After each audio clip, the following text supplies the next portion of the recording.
नमस्कार, आदाब, सत श्री अकाल, गुड मॉर्निंग मेरे प्यारे दोस्तों। आ गया है आपका होस्ट एंड दोस्त अंकित अवस्थी लेकर के ताजा तरीन सवाल जो कि बने हैं कल रात तक की सुर्खियों से। स्वागत है मेरे सभी मित्रों का आज के रियल न्यूज एंड एनालिसिस 28 फरवरी 2022 सभी प्रतियोगी परीक्षाओं के लिए बेहद महत्वपूर्ण। फिर चाहे आप यूपीएससी, एसएससी, बैंकिंग, रेलवे, जिस भी एग्जाम की तैयारी कर रहे हो, यदि वहां पर current affairs with proper analysis पूछा जाता है तो आपका स्वागत है। जल्दी से सेशन को शेयर कर दीजिए और जानना शुरू करिए क्या कुछ खास है आज की सुर्खियों में। शुरुआत करते हैं साथियों सबसे पहली सुर्खी से, ऑपरेशन गंगा। ऑपरेशन गंगा जो कि मैंने थोड़ी देर पहले ही आपको इसी चैनल पर पढ़ाया है, आप उस वीडियो को देख सकते हैं जिसमें हमने भारतीय छात्रों की यूक्रेन के अंदर स्थिति के बारे में चर्चा की है। उस वीडियो को मैंने जस्ट थोड़ी ही देर पहले कंप्लीट अलग से किया है, आप उसे देख सकते हैं। इसी के साथ साथ यूक्रेन के अंदर चेरनोबिल की जो घटना है वो सुर्खियों में है, यानी कि इन दिनों परमाणु संयंत्रों के मामले में हाल ही में रूसी सेना के द्वारा चेरनोबिल परमाणु रिएक्टर ऊर्जा पर नियंत्रण स्थापित कर लिया गया है। लेकिन दुनिया के अंदर चेरनोबिल जो है वो किसी अच्छे कारणों से नहीं, बहुत ही भयानक कारणों से याद रखा जाता है। वंस अपॉन ए टाइम यहां हुआ ब्लास्ट दुनिया के लिए बहुत बड़ा सबक था। आज के सेशन में चर्चा करेंगे क्या थी चेरनोबिल परमाणु त्रासदी। इसी के साथ साथ इधर युद्ध शुरू हुआ और दूसरी तरफ भारत ने तुरंत ड्रोन खरीदने की, प्रेडेटर ड्रोन परचेज करने की, भारत सरकार ने जो अमेरिका से प्रेडेटर ड्रोन मंगवाने थे उनकी डील रद्द कर दी। तो अमेरिका से भारत ने प्रेडेटर ड्रोन खरीदने की डील रद्द क्यों करी, आज के सेशन में हम इस बात को समझाने का प्रयास करेंगे। ठीक इसी प्रकार से हाल ही में केरल हाईकोर्ट का एक बहुत ही महत्वपूर्ण निर्णय आया है और वो निर्णय ये है कि साथियों हाल ही में केरल हाईकोर्ट ने कहा है कि यदि कोई व्यक्ति व्हाट्सएप के ऊपर, ग्रुप के ऊपर कोई आपत्तिजनक मैसेज करता है तो उसके लिए एडमिन जिम्मेदार नहीं होगा। आप सबके लिए काम की न्यूज है और समझाएंगे कि क्या है इसके पीछे का कारण। व्हाट्सएप एडमिन जिसको चलते हुए हाल ही में मतलब काफी सारे ऐसे विषय फंस रहे थे जिसमें कि व्हाट्सएप एडमिन को भी केस के अंदर दोषी मनाया जा रहा था। केरल हाईकोर्ट का निर्णय क्या मायने रखता है आज के सेशन में हम चर्चा करेंगे। ठीक इसी प्रकार से अन्य महत्वपूर्ण जानकारियां जो वन लाइनर है उसके अंदर आईआईटी रुड़की के द्वारा किसान नाम से एक मोबाइल एप्लीकेशन हाल ही में लॉन्च किया गया है। साथ ही में नीना गुप्ता युवा गणितज्ञों के लिए रामानुजन पुरस्कार से सम्मानित की गई हैं। रोहित शर्मा भारत के सबसे ज्यादा टी20 रन बनाने वाले खिलाड़ी बन गए हैं। केंद्रीय उत्पादन शुल्क दिवस हाल ही में 24 फरवरी को मनाया गया। भारत मार्च बहुराष्ट्र अभ्यास कोबरा योद्धा 22 में भाग लेगा। साथ में संजीव सामान्य पीएम को आर्थिक सलाहकार परिषद के पूर्वकालिक सदस्य के रूप में नामित किया गया है। मालदीव को जोड़ने के लिए रिलायंस जियो द्वारा हाल ही में नई सबसी केबल यानी कि समुद्र के नीचे से केबल भारत एशिया एक्सप्रेस के नाम से डाली जा रही है। डिजिटल भुगतान के बुनियादी ढांचे को बढ़ावा देने के लिए एसबीआई पेमेंट्स के साथ मास्टर कार्ड ने साझेदारी की है। साथ में भारतीय विज्ञान अनुसंधान बेंगलुरु ने सुपर कंप्यूटर परम प्रवेग अपने यहां पर स्थापित किया है और मिलान बहुपक्षीय नौसेना अभ्यास हाल ही के अंदर संपन्न हुआ है। इन तमाम खबरों के बारे में आज के सेशन में विस्तार पूर्वक चर्चा की जाएगी। सेशन को जल्दी से शेयर कर दीजिए। जितने भी साथी लाइव हैं अपने अन्य साथियों को लाइव आने का इनविटेशन भेज दीजिए। पेन पेपर हाथ में रखिए, इंडिया और वर्ल्ड का मैप साथ में रखिए और शुरू करते हैं आज के सेशन को। याद रखिएगा मेरा रेफरल कोड है अंकित10 जिसका यूज करके आप अनअकैडमी पर 10% डिस्काउंट प्राप्त कर सकते हैं ऑल ऑन अनअकैडमी सब्सक्रिप्शंस। फिर चाहे आप यूपीएससी, एसएससी, बैंकिंग, रेलवे जिस भी एग्जाम की तैयारी कर रहे हो, SSC, CGL, CHSL, JEE, steno की तैयारी करने वाले विद्यार्थियों के लिए जो सबसे महत्वपूर्ण जानकारी है वो ये है कि साथियों आपके लिए इकोनॉमी का बैच चल रहा है इवनिंग में, वो हमारे द्वारा एसएससी कैटेगरी के अंदर, जिसके अंदर आप लोगों को डिटेल में इकोनॉमी पढ़ाई जा रही है। और एक सबसे महत्वपूर्ण जानकारी जो आपको आज है हमें सुनानी, और वो जानकारी ये है मेरे प्यारे साथियों कि परसों से आप लोगों का आरएनए शाम को 8:30 बजे होने जा रहा है। जी हां मेरे प्यारे साथियों, आरएनए का टाइम परिवर्तित हो रहा है। आप सभी को इसके बारे में सूचित किया जा रहा है कि परसों यानी कि बुधवार से आपका ये आरएनए सुबह 8:30 की जगह शाम 8:30 बजे लिया जाना शुरू किया जाएगा। ये सूचना एक दिन पहले इसलिए दी जा रही है क्योंकि कल भी हम आपको इसी प्रकार की सूचना याद दिला देंगे ताकि आप अपने कार्यक्रमों को यथा अनुचित अपने अनुसार व्यवस्थित कर लेंगे, ऐसा हमारा मानना है। ठीक है ना। तो शिवरात्रि के अगले ही दिन आपकी जो क्लासेस हैं ये बुधवार के दिन शाम को 8:30 बजे आरएनए आयोजित किया जाएगा। आरएनए बंद नहीं किया जा रहा है, इसका समय एएम के स्थान पर पीएम किया जा रहा है। तो आप सबसे रिक्वेस्ट है कि आप अपने सभी साथियों को, जितने भी साथी इधर उधर हैं, उन्हें इन्फॉर्म कर दें और बताएं। और हां, मॉर्निंग में आपको हमेशा की तरह, जैसे अभी यूक्रेन के इश्यूज दिए जा रहे हैं, दिन के टाइम पर जो इश्यूज आ रहे हैं वो यथावत आपके जारी रहेंगे। सारी अपडेटेड न्यूज आपको समय समय पर मिलती रहेगी, उन्हें आप जरूर देखते रहिएगा। चलिए साथियों, शुरुआत करते हैं। और याद रखिए, मेरा रेफरल कोड है अंकित 10, मेरा टेलीग्राम है अंकित अवस्थी सर के नाम से, जिसे आप फॉलो कर सकते हैं टेलीग्राम पर। किसी भी प्रकार के डिस्काउंट के लिए अनअकैडमी पर आप अंकित 10 रेफरल कोड को यूज कर सकते हैं। मेरे साथी जो इस समय उपस्थित हैं, विशाल, कन्हैया, लक्ष्य, बिट्टू, रोशन, रूपेंद्र, कौशल, अंजने, कपिल, आलोक, तमन्ना, शुभम, मुकेश, सभी साथियों को वेरी गुड मॉर्निंग।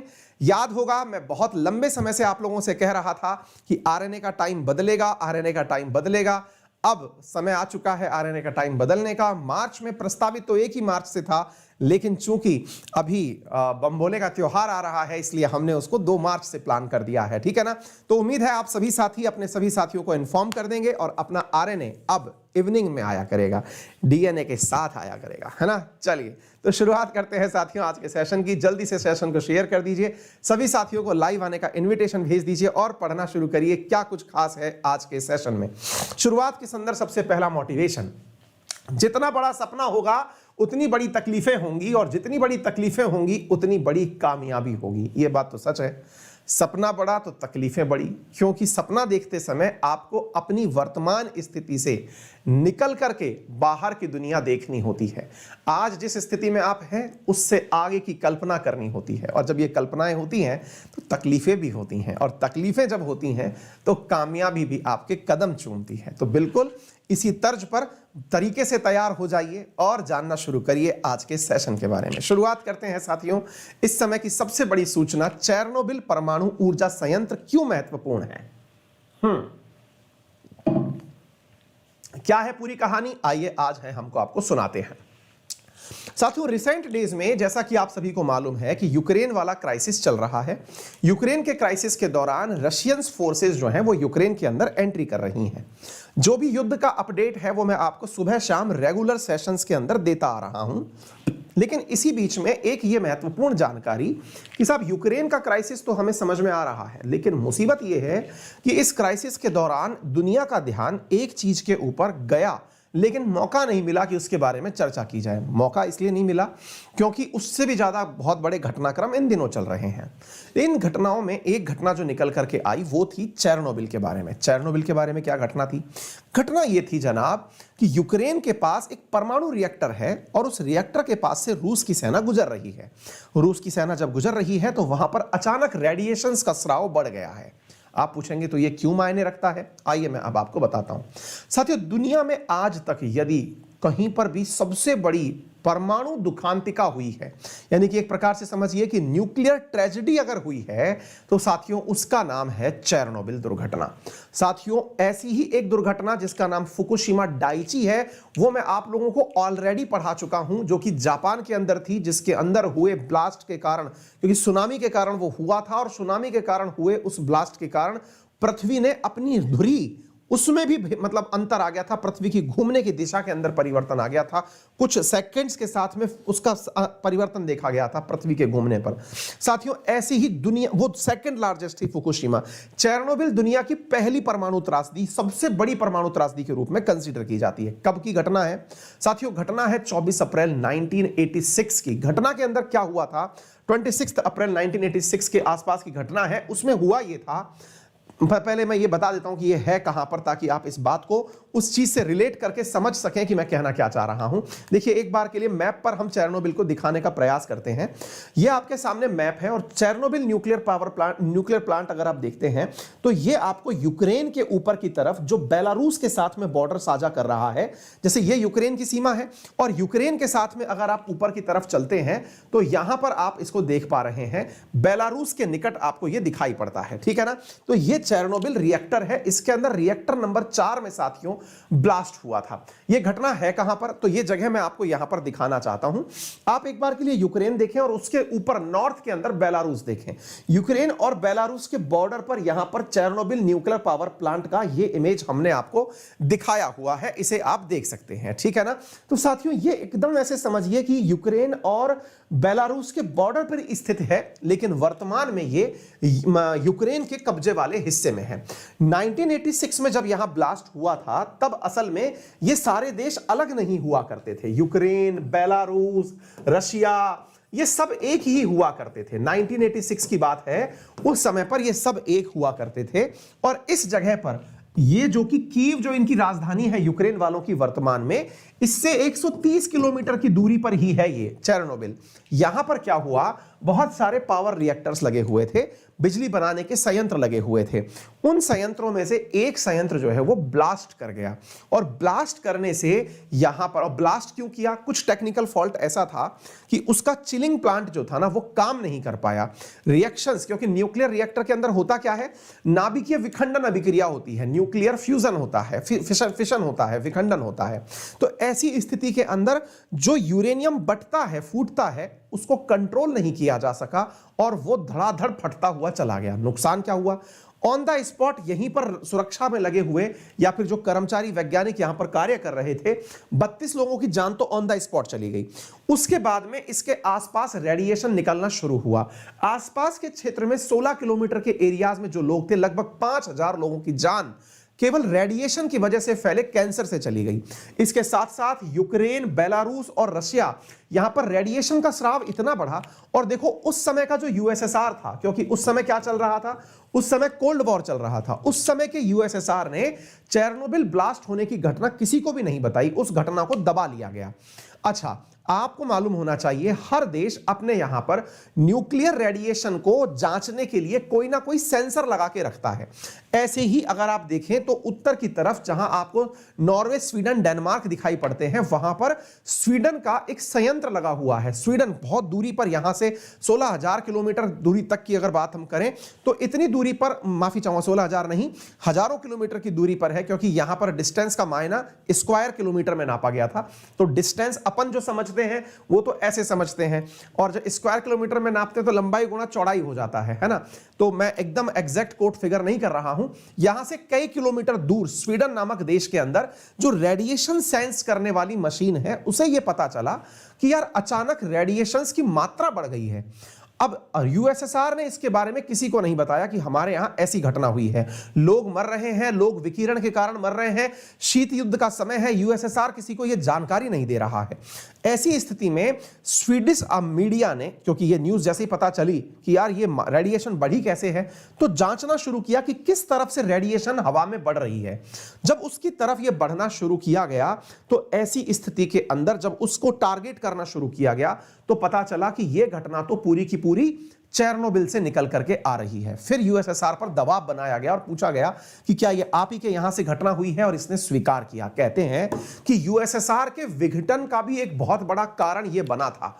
क्यों बना था? क्योंकि लोगों के मन में यह वहम चला गया कि यह अमेरिका की गई कार्रवाई है, और ऐसी स्थिति में यूएसएसआर कमजोर हो गया है, ऐसा मैसेज लोगों के दिमाग में चला गया कि उनके घर में, जैसे आज क्या होता है, आप लोग कई बार सुनते हैं कि ईरान के परमाणु रिएक्टर पर जो है इजराइल ने हमला कर दिया, परमाणु रिएक्टर में ब्लास्ट हो गया, तो आपको इजराइल पावरफुल प्रतीत होता है। ऐसे ही चेरनोबिल में हुआ ब्लास्ट प्रतीत क्या करवाया? अमेरिका ने किया होगा, जबकि हुआ क्या था? अपने ही प्रकार से इनके यहां एक प्रयोग चल रहा था, कूलिंग डाउन का प्रयोग चल रहा था, और उस प्रयोग में वो रिएक्टर जो है ना, लाइट बंद करने के बाद कूल नहीं हुआ और अनियंत्रित अभिक्रिया होने लग गई और वो ब्लास्ट मार गया। ऐसी स्थिति के अंदर नियंत्रक रोड़ों की कमी के कारण इसका ब्लास्ट मारना सुर्खी ये बन गया कि अमेरिका की गई कार्रवाई है। लोगों का विद्रोह शुरू हो गया कि हमको बिना बताए जो है यूएसएसआर ने इतनी बड़ी घटना हमसे छुपा ली, क्योंकि यूएसएसआर के उस समय जितने भी देश ये हुआ करते थे, 15 देश थे ना, Russia, central Asia, Belarus, Ukraine, Estonia, Latvia, Lithuania, ये सब उसी के साथ थे। ऐसी स्थिति में कहीं ये यूज नहीं गई तो लोगों के दिमाग में सरकार के प्रति नफरत भर गई कि हम लोग मर रहे हैं और सरकार इन्फॉर्म भी नहीं कर रही है, क्योंकि लगातार कैंसर से धड़ाधड़। देखिए, विकिरण जब भी निकलती है ना, तो विकिरण किसी के शरीर को ऐसे नहीं करती है कि आप एकदम झूल झूल के मर रहे हैं, आपको पता भी नहीं चलेगा, आपके अचानक शरीर में ऐसी कोई बीमारी हो जाएगी और आप अचानक मौत को प्राप्त हो जाएंगे, क्योंकि विकिरण विजिबल नहीं होती हैं। आपको ऐसे लगता है फिल्मों की तरह लाइट आकर के आप पर पड़ रही होगी, नहीं, एकदम लीकेज, जैसे गैस आप जब लीक होती है तो खुशबू से पता लगा पाते हैं, क्योंकि उसके अंदर कुछ गैस ऐसी मिलाई जाती हैं जो खुशबू से आपको अंदाजा लगा देती हैं। ऐसी विकिरण जब रिलीज होती है ना, तो विकिरण में कुछ भी पता नहीं चलता है। अब मैं जहां खड़ा हूं, अगर यहां पर विकिरण रिलीज होगी, मुझे कतई पता नहीं चलेगा, लेकिन अचानक मेरे शरीर के अंदर कोई ना कोई ऐसी रिएक्शंस हो जाएंगी, सर चकराने, मितलाने या फिर कैंसर जैसी घटनाएं हो जाएंगी और व्यक्ति का अंत हो जाएगा। यह घटना यहां पर हुई थी, तो यह बहुत ही इंपॉर्टेंट है। डेक्स्टर पूछ रहे हैं सर आरएनए का टाइम शाम को कितने बजे होगा? तो बेटा शाम को इसी समय यानी 8:30 बजे का समय जो है वो आप लोगों के आरएनए का फिक्स कर दिया गया है, ठीक है ना। तो इवनिंग में, तो ये सभी टेक्निकल टीम से भी रिक्वेस्ट है कि एक बार के लिए इस सेशन को ज्यादा से ज्यादा लोगों तक इन्फॉर्म करें। ये थी कहां जगह? तो ये मैं आपको बता दूं, वर्तमान में जो चेरनोबिल है ये प्रोपिएट करके स्थान है उसके पास में हुआ करती थी, ठीक है ना। तो ये जानकारी मैंने आप लोगों को यहां पर बताने का प्रयास कर दिया। 26 अप्रैल की घटना है, रेडिएशंस निकली जिसकी वजह से ये सारी घटना हुई थी। वर्तमान में क्या हुआ है? वर्तमान में यहां पर रशियन सेना पहुंची है। अच्छा, अब आप पूछेंगे तो ये क्या हुआ, रिएक्टर बंद हो गया क्या? रिएक्टर तो बंद हो गया, अब इसमें कचरा इतना भरा हुआ है, नाभिकीय कचरा, जिसको कि दबा दिया गया है, चीजों से ढक दिया गया है, लगभग 13,000 ट्रक भर जाएं, इतना न्यूक्लियर वेस्ट यहां पर है।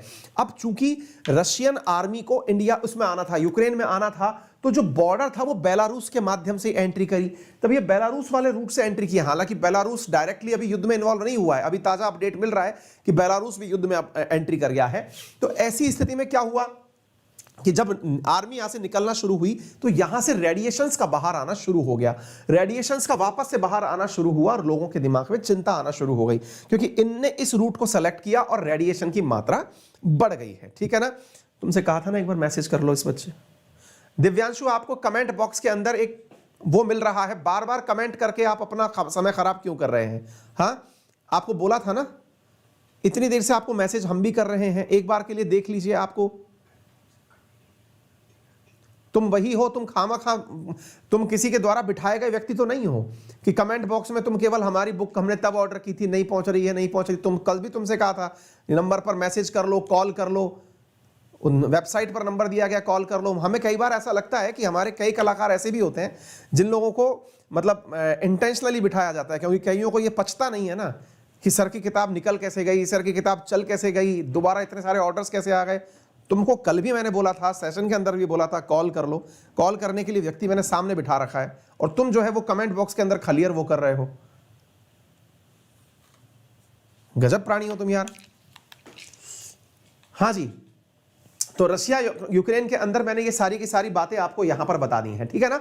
उम्मीद है आपको ये क्लियर हो गया होगा। 1986 की घटना है, ये अपडेटेड चीज मैंने आपको बता दी। बाकी यूक्रेन के क्राइसिस के बारे में मैंने आप लोगों को बहुत पहले ही सारी जानकारियां दे दी थी, ठीक है। चलिए आगे चलते हैं मेरे प्यारे साथियों अगले प्रश्न की तरफ। अगला प्रश्न जो है वो अत्यधिक महत्वपूर्ण है। और अत्यधिक महत्वपूर्ण क्यों है? महत्वपूर्ण इसलिए है साथियों क्योंकि जैसे ही आप लोगों को मैं बता दूं कि इतने दिन से आरएनए क्यों नहीं आ रहा था। आरएनए इसलिए नहीं आ रहा था क्योंकि आप लोगों तक न्यूज़ पहुंचाने के लिए बहुत ज़्यादा ज़रूरी ये होता है कि न्यूज़ मिल तो जाए पहले। आप अभी भी देख लीजिए, मैं जो भी न्यूज़ कवर कर रहा हूं ये कहीं ना कहीं यूक्रेन से ही जुड़ी हुई हैं। जिस प्रकार से एक समय पर जब कोरोना आया था तब सारी न्यूज़ कोरोना से जुड़ी हुई थी, ऐसे आज सारी न्यूज़ यूक्रेन और रशिया से जुड़ी हुई हैं। अब ये न्यूज़ खत्म हो तो दुनिया का ध्यान किसी और विषय पर जाए, है ना। ऐसी स्थिति में भारत ने जैसे ही यूक्रेन का क्राइसिस शुरू हुआ उसी दिन भारत सरकार ने ऑर्डर कर दिया कि हम अमेरिका से जो प्रेडेटर नामक ड्रोन मंगा रहे थे वो डील कैंसिल।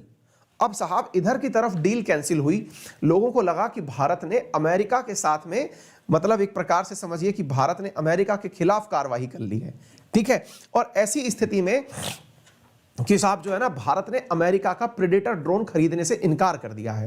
अब ये क्या बवाल क्या था, मामला क्या था, आइए हम आपको सारा बताते हैं। देखिए बेटा, बात है साथियों प्रेडेटर ड्रोन की।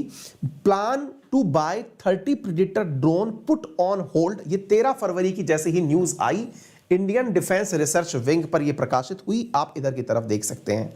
23 फरवरी 2022 को। इसी दिन युद्ध शुरू हुआ था। भारत 30 प्रेडेटर ड्रोन खरीदने वाला था और उसको उसने होल्ड पर डाल दिया। तो सवाल बन गया कि क्या भारत जो है वो रशिया के समर्थन में अमेरिका को झटका दे रहा है? क्यों? क्योंकि $3 बिलियन की डील थी भाई। अब $3 बिलियन की डील थी। इंडिया ने नवंबर 16 2021 को, अब देखिए मैं आपको बताता हूं, आपको मालूम होना चाहिए कि भारत ने S-400 तो रशिया से परचेज किया था, S-400 रशिया से परचेज किया था और प्रेडेटर ड्रोन जो है वो अमेरिका से। अब ये पूछेंगे ऐसा क्यों था? देखिए आपको मालूम होगा, हमने S-400 जब परचेज किया, हमें ये डर था कि कहीं ना कहीं अमेरिका इस बारे में रिटेलिएट करेगा कि आपने रशिया से सामान क्यों परचेज किया, जबकि आपको पता है कि रशिया पर काट सा लगा हुआ है।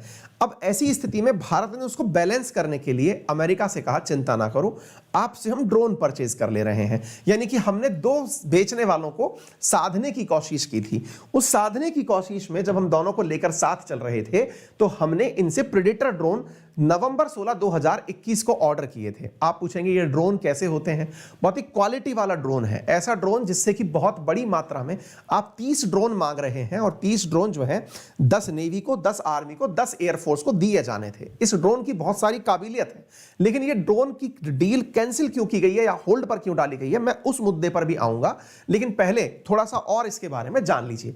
तो साथियों हुआ क्या है कि गवर्नमेंट ने हाल ही में इस इंपोर्ट के ऊपर कि भाई हम फॉरेन ड्रोन नहीं मंगाएंगे, इस पर हमने पाबंदी लगा दी है, ठीक है ना। हमने ये कहा है कि हमारे द्वारा ड्रोन को मंगाया नहीं जाएगा, ये सारी जानकारी हमने दे दी है। ये आप एक बार न्यूज़ देखिए, आपको यहां से समझ में आ जाएगा। हमने $3 की जो US डॉलर ड्रोन डील थी वो हमने होल्ड पर डाल दी है, ठीक है ना।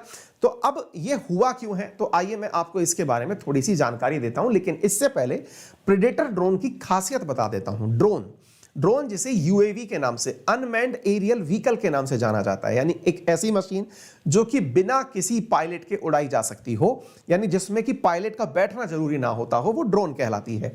अमेरिकी ड्रोन की खासियत यह है कि यह 50,000 फीट की ऊंचाई तक उड़ सकता है, नंबर एक बात। नंबर दूसरी बात, इसकी खासियत यह है कि ये समुद्र के ऊपर अगर उड़ रहा है तो वहां की आसपास की सारी जानकारियां अपने कैमरों के अंदर जुटा सकता है, यानी कि इसके पास में गजब लेवल की जासूसी करने की काबिलियत है। ये अमेरिका का प्रेडेटर ड्रोन जो है, इसके पास में बहुत सारी काबिलियत है। कहते हैं कि इसके पास इतनी अल्टीमेट क्वालिटी है कि ये 24 घंटे तक लगातार उड़ सकता है, यानी 24 आवर्स तक उड़ सकता है, और जमीन पर अगर कहीं फुटबॉल भी पड़ी हो उस तक की फोटो ले सकता है, यानी कि उसकी सूचना भी यह संकलित कर सकता है। इतनी जबरदस्त एक्यूरेसी है इसके पास में, ठीक है ना।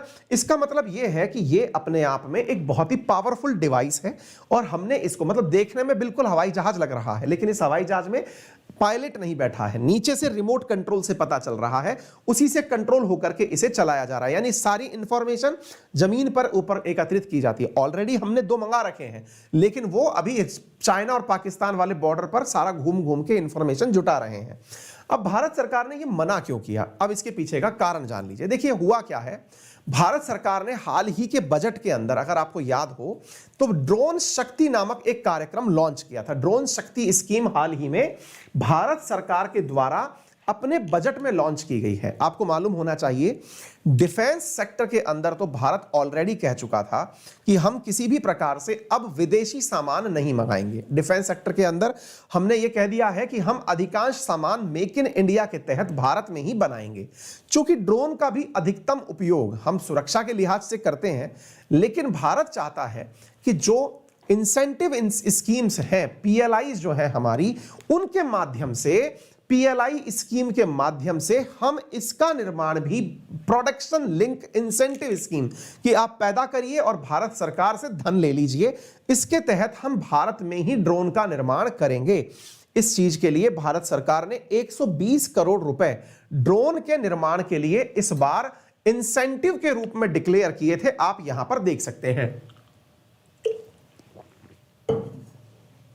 मतलब यूं समझिए कि जिस प्रकार से भारत सरकार ने प्रोडक्शन लिंक इंसेंटिव स्कीम जो है वो 25,929 करोड़ रुपए की चलाई, वैसे ही 120 करोड़ रुपए की ड्रोन इंडस्ट्री के अंदर भी इन्वेस्टमेंट किए गए। मतलब कि एक प्रकार से आप अपने ही देश के अंदर ड्रोन का निर्माण करें, विदेशों से परचेज ना करें। कहने का अर्थ यह हुआ कि अब भारत में ड्रोन जो है वो स्वदेशी रूप से निर्मित होगा, हम उसे विदेश से नहीं मंगाएंगे, अपने ही यहां के लोगों को इनिशिएटिव देंगे। आपको मालूम होना चाहिए भारत सरकार ड्रोन नीति 2021 पहले ही जारी कर चुकी है। इस बजट में हमने ड्रोन शक्ति स्कीम भी लॉन्च कर दी है और हमने यह कहा है कि ड्रोन सर्विस जो है इंडस्ट्री का जो ग्रोथ है वो भारत के अंदर अगले 3 सालों के अंदर 30,000 करोड़ का होगा। तो ऐसी स्थिति में क्यों हम अपने धन को किसी और को दें, हम अपने ही देश में इसका निर्माण करें। आप पूछेंगे कि फिर ड्रोन का उपयोग क्या करेंगे। तो यार देखो, ड्रोन के उपयोग की बहुत सारी चीजें देखी जा रही हैं कि ड्रोन का उपयोग असल में किसान ड्रोन के रूप में किया जा सकता है। किसान ड्रोन के रूप में कैसे? आपने बहुत बार किसान को देखा होगा कि वो फसलों के ऊपर इंसेक्टिसाइड, पेस्टिसाइड यानी कि एक प्रकार से खाद बीज जो है वो छिड़कता है। आप ड्रोन का उपयोग करिए, एक छोटे से ड्रोन से आप पूरे खेत के अंदर आसानी से अपना फर्टिलाइजर स्प्रे कर सकते हैं। कोई दवा सरकार को बड़े स्केल पर छिड़कवानी है तो छिड़क सकते हैं। जैसे आपको मालूम होगा राजस्थान में गर्मियों के टाइम पर एक बहुत बड़ा अटैक होता है हर बार, राजस्थान गुजरात बॉर्डर पर, और वो है टिड्डी का अटैक। आपको मालूम होना चाहिए टिड्डी दल का हमला होता है, बड़ी मात्रा में टिड्डी आती है। उस टिड्डी को रोकने के लिए अगर आपके पास ड्रोन हो तो जो दवा आप छिड़कना चाहते हैं उन पौधों को देखते हुए, इवन उड़ते हुए जो टिड्डी हैं उनके ऊपर भी आप ड्रोन से दवा छिड़क सकते हैं। यानी कि एक प्रकार से समझिए कि किसानों के लिए कितनी कारगर चीज साबित होगी अगर यह काम बन करके तैयार हुई है ना। तो ऐसे दूसरा क्या हो सकता है, किसान ड्रोन का उपयोग क्रॉप के असेसमेंट में किया जा सकता है। जैसे क्या होता है, समटाइम्स आपको मालूम होगा कि हम प्रधानमंत्री फसल बीमा योजना का उपयोग करते हैं। प्रधानमंत्री फसल बीमा योजना से हम करते क्या है, हम फसलों की निगरानी करते हैं कि भाई कोई फसल अगर बाढ़ के अंदर खराब हो गई है, सूखे का प्रभाव पड़ गया है या कुछ हो गया है, तो प्रधानमंत्री फसल बीमा योजना के तहत किसानों को लाभान्वित करने के लिए हम क्या कर सकते हैं, उस फसल का सीधा ड्रोन के माध्यम से मुआयना करा सकते हैं और देख सकते हैं कि भाई ड्रोन की क्या स्थिति है, कहां पर फसल का क्या हाल है, आप वो देख सकते हैं। तीसरा, ऐसे ही फसल बीमा योजना की प्रकार से कभी कोई सरकार को रिलीफ देनी हो उसका, अच्छा तीसरा क्या है, ड्रोन मतलब लैंड की जियो टैगिंग करनी है कि कौन सी जमीन कहां पर है उसकी फोटो खींचनी है, ये ड्रोन से हो सकता है। तो किसानी के क्षेत्र में इसका बहुत सारा काम हो सकता है। पेस्टिसाइड को इन्वेस्ट करने के अंदर हो सकता है। दूसरा, अगर मान लीजिए कि आप लोगों को किसान के पास में या किसी गरीब के पास में भोजन भिजवाना है, पैकेट्स बंटवाने हैं, होम डिलीवरी करनी है, सामान भिजवाना है। कोरोना काल में जब हम घर से बाहर नहीं निकल पा रहे थे उस समय आपके घर तक दवा भिजवानी है, आपके अगर पूरे घर का एड्रेस सरकार के पास ऑलरेडी है, आपके घर के ऊपर ड्रोन आएगा, दवा छोड़ेगा और चला जाएगा, यानी ड्रोन के माध्यम से दवा।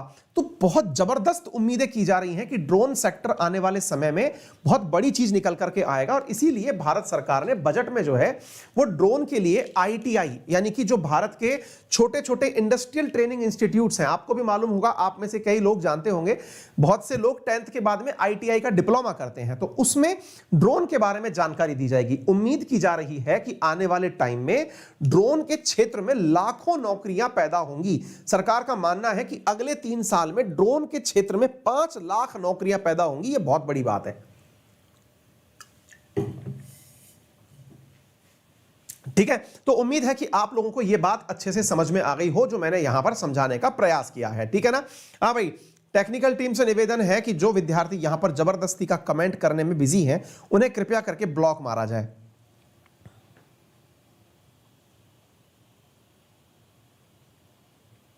I am student of medical, उनसे ये जो बोल जा रहे हैं बाहर जाकर पढ़ने के लिए जा रहे हैं, पहली बात कितनी सीट है MBBS के इंडिया में, ये कई तो हमारे पास क्या है ना कि वो लोग भी क्लास में उपस्थित होते हैं, उनको RNA का मतलब पता है नहीं। RNA पढ़ने वालों का शो है, इसमें केवल वही विद्यार्थी उपस्थित हों जिन्हें एग्जाम की तैयारी करनी है, मसाले के लिए इसमें ना उपस्थित हों, निवेदन है। ठीक है ना। यहाँ पर कोई राजनीतिक बयानबाजी नहीं होती है, यहाँ पर तथ्यात्मक जानकारी दी जाती है जो आपके ऊपर से जा रही है ना। ये सीट वीट की जानकारी जो है वो नेताओं से लीजिए। यहाँ पर जो क्लास चल रही है ना इसमें पढ़ाने की बात चल रही है, इसमें ये नहीं कह रहे हैं तुमसे ना ड्रोन में कितनी सीट लगाओगे कि MBBS में कितनी सीट लगाओगे। ठीक है, चलो क्लियर है। तो ये बात हमने आपको यहां पर समझाने का प्रयास कर दिया है। ठीक है। अच्छा, एक न्यूज बड़ी वायरल हो रही है और बड़ी वायरल न्यूज क्या है कि 1 फरवरी को फाइनेंस मिनिस्टर के द्वारा ड्रोन शक्ति स्कीम लॉन्च की गई मेक इन इंडिया के तहत। उसके बाद में 9 फरवरी को इंडिया ने इंपोर्ट बैन कर दिया कि हम विदेशों से ड्रोन नहीं मंगाएंगे, और 10 फरवरी के दिन रिलायंस ने अनाउंस कर दिया कि वो इंडिया का बिगेस्ट ड्रोन मैन्युफैक्चरर बनेगा। इस न्यूज़ की सत्यता की हम प्रमाण तक नहीं देते हैं, लेकिन हम ये जरूर कह सकते हैं कि अगर ऐसा कुछ है तो ये तो भाई मौके पे चौका मारने वाली बात है। ये हो सकता है कि इसने तुरंत अपना इन्वेस्टमेंट इसमें लगा दिया हो। ठीक है, तो हम इस बात की सत्यता की प्रमाणित नहीं करते हैं, चेक कर लीजिएगा, हमें इसके बारे में जानकारी नहीं है। अगर है तो आप हमें भी बता दीजिएगा कुछ ऐसा हुआ है। ठीक है, चलिए साथियों, यहां पर हमने ये ड्रोन की सारी बातें आपको बता दी। अच्छा, एक चीज आप याद और रखिएगा, भारत सरकार ने ड्रोन्स के लिए एक रूल बनाया हुआ, ड्राफ्ट ड्रोन रूल 2021, जिसमें भारत सरकार के द्वारा ड्रोन्स के लिए काफी सारे प्रयास किए गए हैं ताकि बहुत इजीली उन्हें यूज किया जा सके। जैसे जो फॉर्म्स हैं जिनके माध्यम से ड्रोन का उपयोग किया जाएगा, उनकी संख्या घटा के 25 से 6 कर दी गई है। Business friendly single window drone clearance के सिस्टम दे दिए गए हैं। कोई भी फ्लाइट जो कि 400 फीट की ऊंचाई तक उड़ेगी उसके लिए कोई भी परमिशन रिक्वायर्ड नहीं है। इसके साथ साथ 200 फीट जो एरिया है, यानी 200 फीट की ऊंचाई तक उन क्षेत्रों में जो कि एयरपोर्ट के आसपास के हैं। देखिए, ड्रोन से जो सबसे बड़ा नुकसान है वो केवल एयरपोर्ट क्षेत्र में है, ठीक है ना, तो उस क्षेत्र को बचा करके बाकी सब चीजों के अंदर ड्रोन की परमिशन है। किसी भी प्रकार के पायलट के लाइसेंस की आवश्यकता नहीं है अगर ड्रोन को आपको चलाना है। कोई भी सिक्योरिटी क्लियरेंस की आवश्यकता नहीं है अगर ड्रोन चलाना है। किसी भी प्रकार के मतलब सर्टिफिकेट की आवश्यकता नहीं है, air worthiness, unique identity number, कुछ भी जरूरत नहीं है। ड्रोन से काम करिए और अपने बिजनेस को आगे तक लेकर जाइए। तो ये भारत के अंदर बहुत बड़ी चीजें जो होने जा रही है। इसके साथ साथ 300 से लेकर 500 किलोग्राम तक का सामान पहुंचाया जा सकता है। अब एक भय जो दिमाग में बैठता है वो यही है कि ड्रोन का उपयोग कहीं मिसयूज ना हो जाए। मिसयूज मतलब कि कहीं ऐसा ना हो कि आतंकियों के हाथ में ड्रोन लग जाए। फिर तो यार आतंकियों के हाथ में कुछ भी लग सकता है, फिर ड्रोन का ही क्यों, फिर तो वो कार में बम भर के चल देंगे, है ना, फिर ड्रोन भी क्यों ही उड़ाएंगे, ड्रोन से ऐसा क्या ही कर लेंगे। तो ये सब चीजें आगे आने वाली सिक्योरिटी एजेंसीज अलर्ट पे रहेंगी ही। जो संवेदनशील जगह हैं उनकी अलग से निगरानी हो जाएगी, वहां पर ड्रोन नहीं चलाने की परमिशन हो जाएगी। तो ये कार्य विकास कार्यों को रोकने के लिए तो आप नहीं कह सकते, है ना। उम्मीद है कि आपको प्रेडेटर प्लेन के बारे में समझ में आ गया होगा, भारत सरकार की नीति के बारे में जानकारी पता चल गई होगी। एक और महत्वपूर्ण खबर जो है, और सेशन को शेयर करना बिल्कुल ना भूलें, अपने सभी साथियों से इसे जरूर शेयर करें। किसी भी प्रकार की जानकारी के लिए आप हमें हमारे टेलीग्राम चैनल अंकित अवस्थी सर पर फॉलो कर सकते हैं। यहां पर आपको क्लास का कंटेंट पूरी होने के बाद में यहां पर मिल जाता है टेलीग्राम पर, ठीक है। चलिए आगे बढ़ते हैं साथियों। केरल हाईकोर्ट ने हाल ही में एक आदेश दिया। वो आदेश जैसे ही आया वो अपने आप में एक बहुत बड़ी सुर्खी बन गया, क्योंकि बहुत सारे लोगों को उसकी वजह से कुछ सांत्वना मिली। क्या आदेश आया? केरल हाईकोर्ट का आदेश था कि व्हाट्सएप ग्रुप के ऊपर किसी भी प्रकार के मैसेज के लिए एडमिन जिम्मेदार नहीं है। ये न्यूज वाकई में काम की थी। इधर देखिए क्या हुआ साथियों, ये न्यूज बहुत मायने रखती है, और ये है केरल हाईकोर्ट ने कहा है कि WhatsApp group admins are not liable for objectionable post by members. ये बहुत इंपॉर्टेंट न्यूज है, इसे समझने का प्रयास करिए। क्या कहा गया है? किसी भी प्रकार की ऑब्जेक्शनेबल अगर कंटेंट है तो उसके लिए व्हाट्सएप ग्रुप का एडमिन जिम्मेदार नहीं होगा। क्यों महत्वपूर्ण है ये जानकारी? ये मैं इसलिए बता देता हूं क्योंकि बहुत सारे लोग और इस तरह की जानकारियां सोशल मीडिया पर अवेलेबल हैं कि अगर किसी ने व्हाट्सएप पर कुछ भी डाल दिया तो एडमिन को पकड़ करके पकड़ लीजिए कि वो कंट्रोल क्यों नहीं कर पाया। तो केरल हाई कोर्ट ने 23 फरवरी को ये इस अपना आंसर देते हुए कहा है कि व्हाट्सएप ग्रुप पर जो सूचनाएं डल रही हैं उसके लिए एडमिन जिम्मेदार नहीं है। जस्टिस कौशर अदपलनाथ जो है, इनने एक चार्जशीट फाइल की गई थी मतलब व्हाट्सएप ग्रुप के एडमिन के ऊपर, उसे कैंसिल कर दिया और कहा कि उनके ऊपर जो पॉक्सो एक्ट और आईटी एक्ट के तहत कार्रवाई की जा रही है एडमिन के ऊपर वो गलत है और उन्हें उनसे रिहा किया जाए। तो क्या था मामला, आइए मैं आपको बताता हूं। केरल का मामला है, वहां पर एक व्यक्ति जिनका नाम मैनुअल है, जो 22 वर्ष के हैं, अलपुझा डिस्ट्रिक्ट के रहने वाले हैं। उन्होंने अपना एक व्हाट्सएप ग्रुप बनाया जिसका नाम था फ्रेंड्स। और मेरे को लगता है कि आप में से भी अधिकांश लोगों के व्हाट्सएप पर फ्रेंड्स नाम से कोई ना कोई व्हाट्सएप जरूर होगा।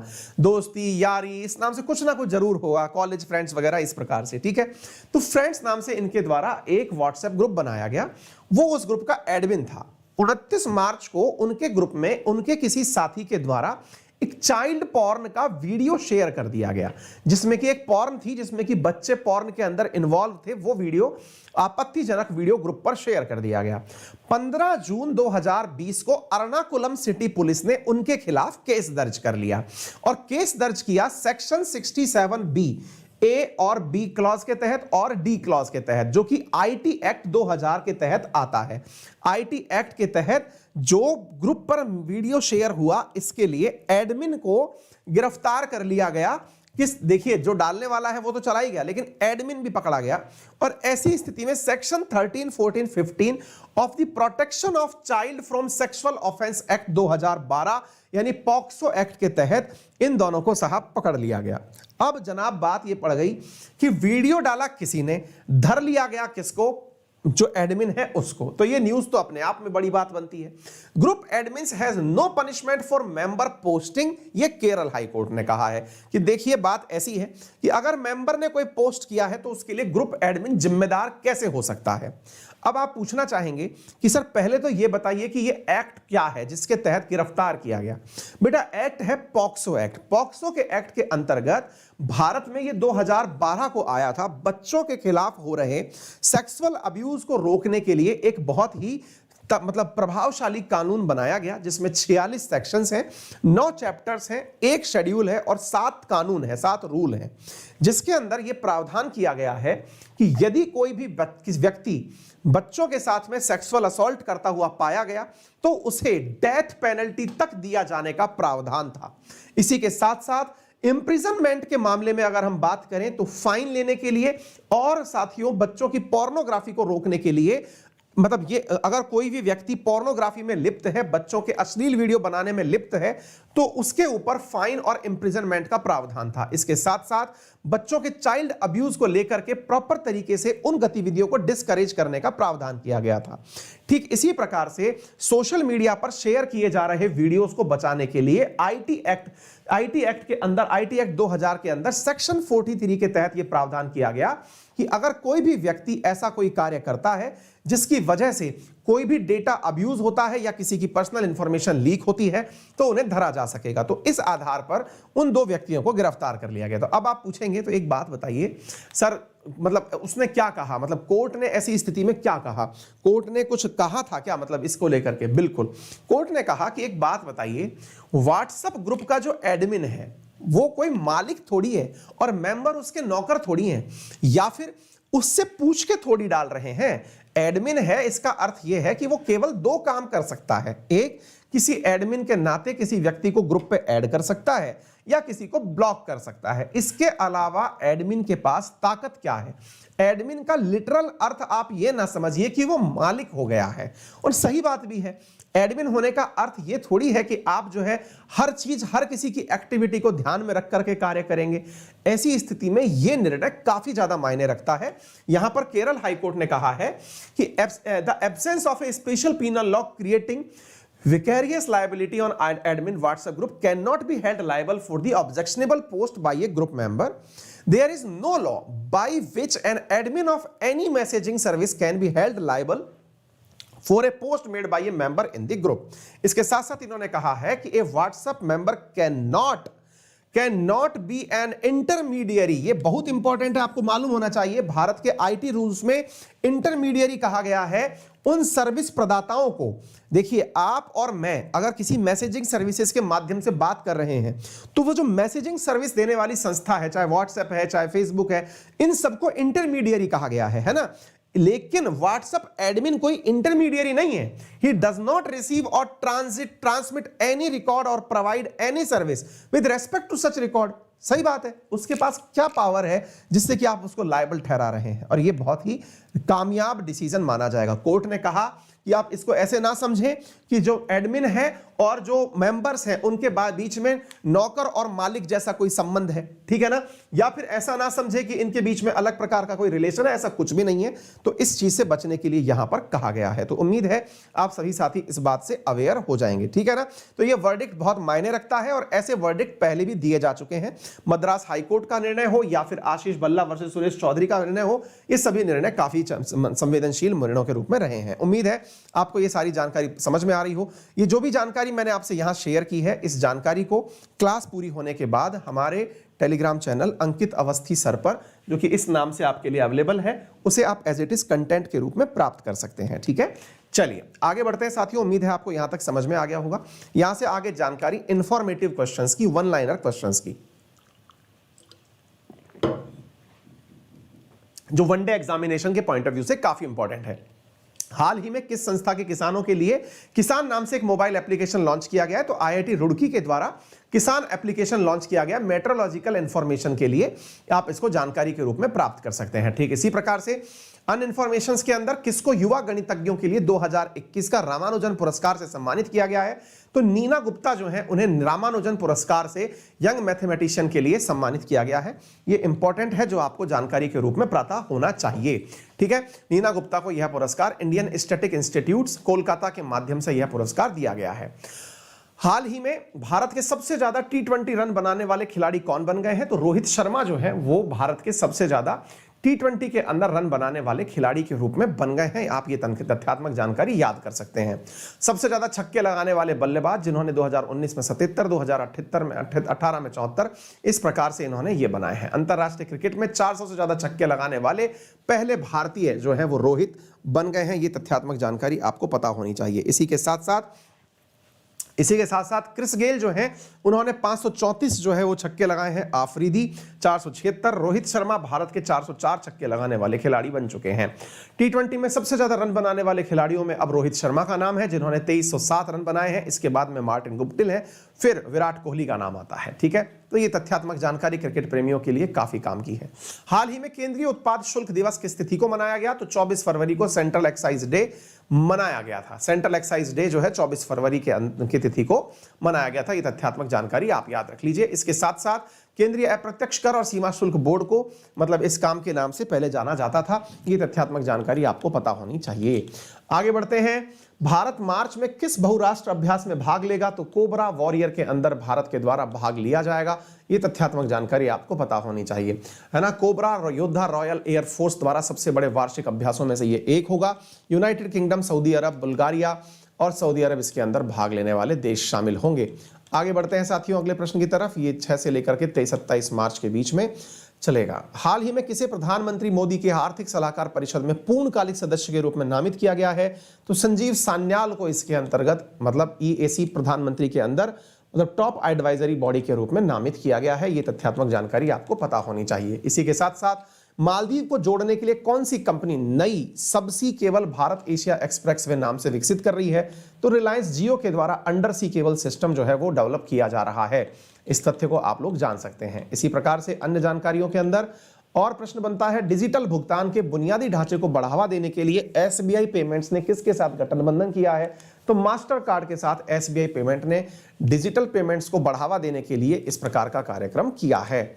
आगे बढ़ते हैं, मास्टर कार्ड के बारे में जान लीजिए। मास्टर कार्ड जो है वो US बेस्ड एक कंपनी है जिसकी स्थापना 1966 को हुई थी। आगे बढ़ते हैं अगले प्रश्न में।